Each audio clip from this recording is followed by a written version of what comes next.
Good morning, everyone. This is Morgan Boykin with Positively Osceola here for the morning segment of Wake Up with Positively Osceola. Happy Monday to you guys. It is August 31st. Hope you guys had a wonderful weekend. Here to kick off a new work week.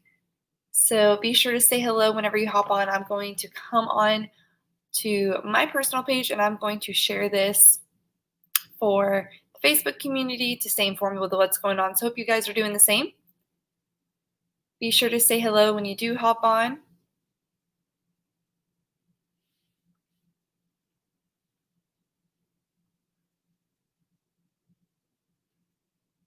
It is National Trail Mix Day, so happy Trail Mix Day to you. If you are a Trail Mix fan, be sure to comment below and let me know. Some folks enjoy M&Ms, some folks enjoy more pretzels. Everyone has their favorites when it comes to Trail Mix, so let me know how you enjoy yours. Hello, Mr. Dale. Good morning. Like I said, be sure to say hello. If you are new to this segment, we do it every weekday at 7:30 a.m. And then Saturday and Sunday, you can catch Cassidy Goldman on here for her weekend segment called Good Morning Osceola. So be sure to tune in the future.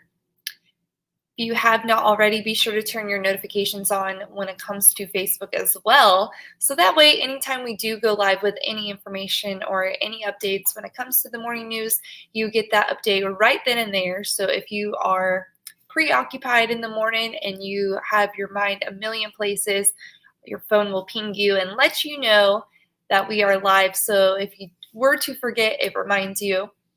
It's a great feature Facebook has. So if you're interested, be sure to turn those notifications on. And like I said, be sure to comment and tell me where you are viewing from this morning.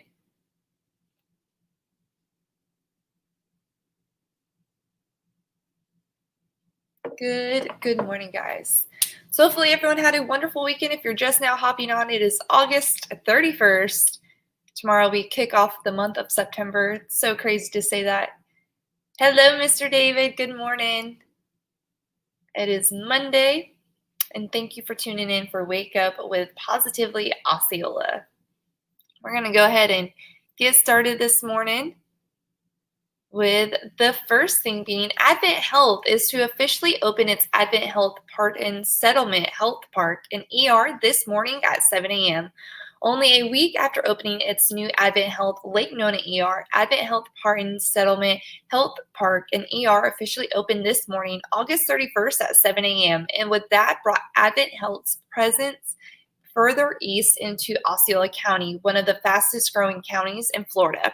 The two-story, 36,000 square foot health park will include primary care and specialty care, such as cardiology, gastroenterology, and women's care, in addition to imaging, outpatient sports medicine, rehab, and lab services. For more information, you can visit adventhealth.com. So very excited for them. They are have trails blazing with all that they are accomplishing this year. So very excited for them. If you guys are just now hopping on, be sure to say hello. It is August 31st. This is Wake Up with Positively Osceola going over the morning news to kick off your day this morning. So be sure to say hello. I'd love to wish you a good morning. Be sure to also hit the thumbs up button. That lets us know you are liking what you see here on Positively Osceola. And then also hit the share button as well. If you have any questions or any concerns, you can drop that in the comment section. And if I am unable to get you that information directly in front of me, then we will have someone from our team respond to you so you have your questions answered. So moving right along this morning with the second thing to know, ballots were rejected during the Osceola County primary, and here's why. Osceola County received a record 36,306 mail-in ballots during its primary election earlier this month, but 451 of those ballots were rejected, or about 1.24%, according to the Supervisor of Elections office. That's higher than the 2018 general election rejection rate at 1.06%. With the November election right around the corner, every vote is important. So here is why hundreds of ballots were not counted out. 349 of the 451 rejected ballots had signature issues. Either the voter did not sign the outside envelope or the signatures didn't resemble the one on file with the supervisor of elections. 104 of the 451 mail-in ballots were rejected for other various reasons. 655 ballots were originally rejected, but 204 voters were able to cure or fix issues in time to count for the August 18th primaries. While signature issues accounted for the bulk of rejections in Osceola County, which was 77%, there's some interesting stories about the other 102 rejected votes. According to Supervisor of Elections Mary Jane Arrington, those 102 ballots were rejected because of the voter no longer living in Osceola County. The voter has passed away. A ballot for a different election, including the presidential primary in March, and the special sales tax vote last year was returned instead of the August primary ballot. A voter filled out their spouse's or relative's mail-in ballot instead of requesting their own, or a voter switched parties after receiving a mail ballot. A second ballot with their new party was sent out, but the voter still returned the first one instead. Receiving a ballot from a voter that has passed away is extremely rare, said the SOE Community Relations Manager Carrie Ewalt, but it can happen. A handful of ballots, about 10%, were received 1 to 2 days after election. In all, 75,186 people requested mail-in ballots for this year's primary, giving a return rate of about 48.3%. So if you are one of those folks that participates in mail-in ballots, make sure that you are doing so properly and following all of the protocols for that and making sure that your vote is casted and your voice is heard. So very important during this time, especially with our presidential elections coming up. So make sure that you are doing what you can if you are one that participates in mail-in voting. Continuing on, SpaceX fans and those of us who just love their very successful program, Sunday night was a hit. After scrubbing its morning launch because of unsatisfactory weather, SpaceX nailed its second scheduled launch of the day at 7:18 p.m. The payload consisted of an Earth observation satellite for Argentina and along with 2 smaller satellites trailing behind. The Falcon 9, using a previously flown 2-stage Falcon 9 rocket, carried the SOCOM 1B satellite into space, marking the company's 15th launch of 2020. Rocket carried the SOCOM 1B satellite airloft, marking the launch, like I said, for 2020. The mission was SpaceX's first launch to a polar orbit from the East Coast and the first polar launch from Florida in decades. About 9 minutes after the launch, the booster's first stage created some earth-shaking sonic booms as it made its way back to land, touching down at SpaceX Landing Zone 1 at Cape Canaveral. So very excited for them. If you guys have been following along, you know I love following the journey with SpaceX. So cool to be able to witness that and hear all that they are doing.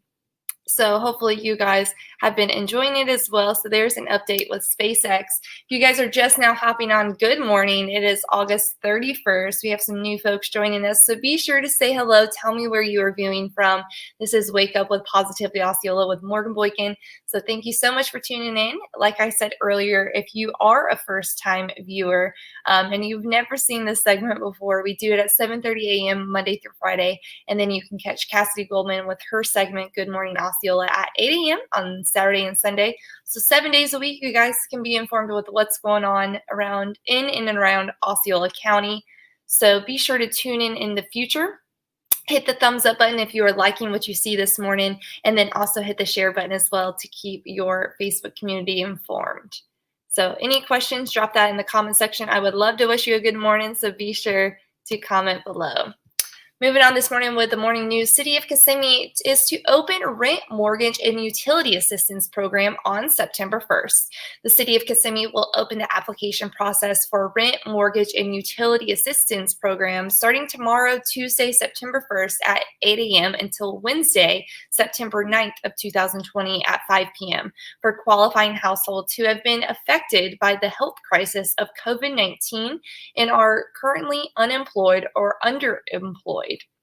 The City of Kissimmee has received $503,634 in coronavirus relief funds from Florida Housing Finance Corporation and will receive a second distribution after October 15th. Grant funds may be used for rent or mortgage to include past due amounts back to March 1st and up to 3 months of future rent and mortgage payments to not extend beyond December 30th of 2020. And if the household continues to be unemployed during this time and past due utilities, including electric, water, sewer, and gas from March 1st, 2020 to present. A security deposit in the first month rent for households looking to relocate or downsize due to the reduction of income.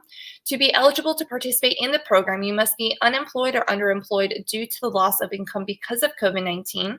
And the second reason, dwelling unit must be physically located in the City of Kissimmee.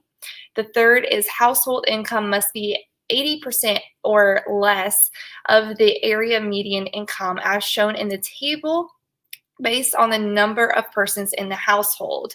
A link will be activated on the city's webpage, www.kissimmee.org, on the morning of September 1st, which is tomorrow, for you to complete your application.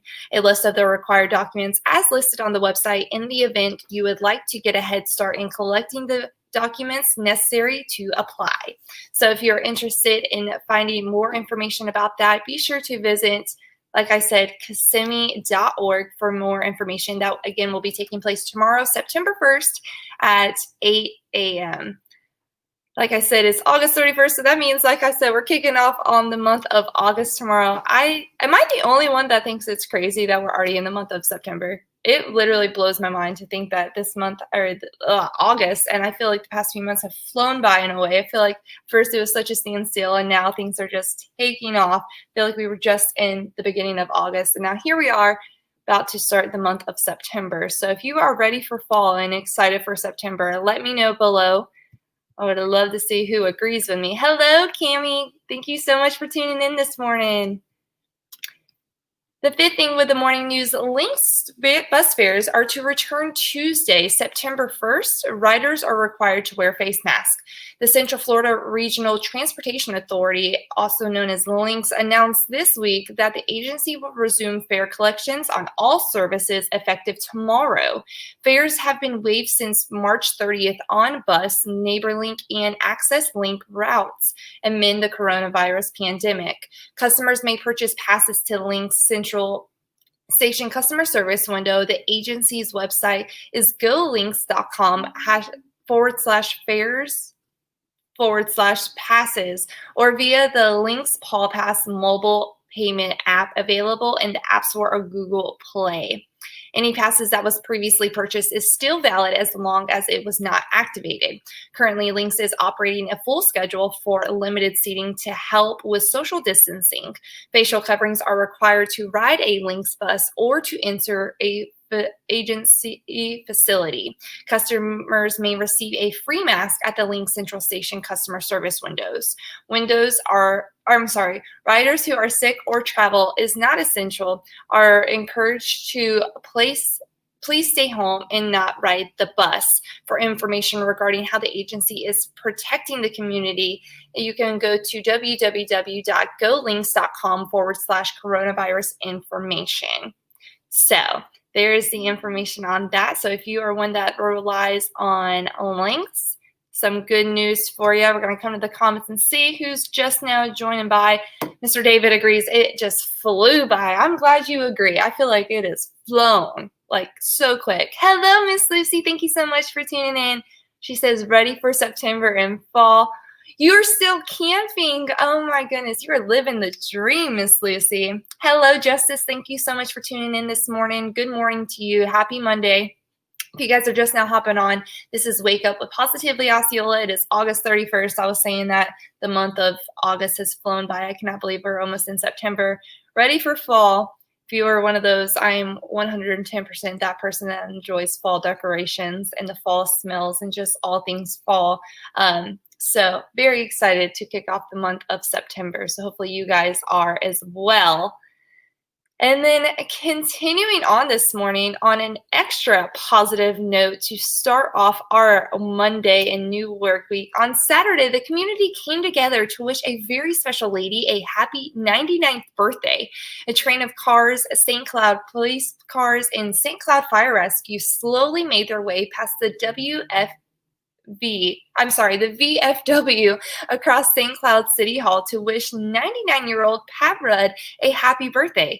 Pat was one of the first Navy nurses deployed to Pearl Harbor after the Japanese bombed Pearl Harbor. She and her late husband have lived in Alaska, have run a hunting camp in Alabama, and lived in St. Cloud for many years. Positively Osceola was honored to capture the drive-by parade and speak to Miss Rudd afterwards. It was an absolute honor to spend some time with a very special lady and to wish her a positively happy 99th. So be sure to visit on our Facebook page to go back and find the interview with Miss Rudd and watch that. So excited for her. Happy 99th birthday to Miss Rudd. What an accomplishment. So very excited that we were able to be involved with that. As you can see, we have her photo up next to me with some folks. So very excited. What a positive way to kick off our Monday. You know, we're all about that positivity here at Positively Osceola. So excited for that. And now for our weather. After some strong rain in many areas of Osceola County on Sunday, we'll start out in the mid-70s and muggy. As the days progress, we'll end up back in the low 90s, but it will definitely feel like 100 degrees. With about 70% chances of rain, we can expect to see lots of rainstorms making their way through Osceola County in the afternoon, and some storms lingering into after dinner time. As the week goes on, rain chances will likely diminish, so hotter temperatures will prevail. Be sure to stay safe out there this morning and watch out for the kiddos as they make their way back to school this morning. So like I said, we have the 7-day forecast up there for you. You guys can see what to expect the next 7 days, typical Florida weather during this time. So make sure you have your umbrellas handy and you're staying safe on the roads. And that is it this morning for our morning segment of Wake Up with Positively Osceola. Thank you so much for tuning in this morning. Like I said, we do this every weekday at 7:30 a.m. So be sure to tune in tomorrow morning and the mornings after that to stay informed with what's going on in and around Osceola County. You can also find more information on positivelyosceola.com and also on Facebook, Twitter, Instagram, YouTube, and LinkedIn. So have a wonderful Monday, and I will catch you tomorrow morning for your Tuesday news with Wake Up with Positively Osceola. This is Morgan with Positively Osceola, and we're making a positive difference in and around Osceola County. Bye, guys.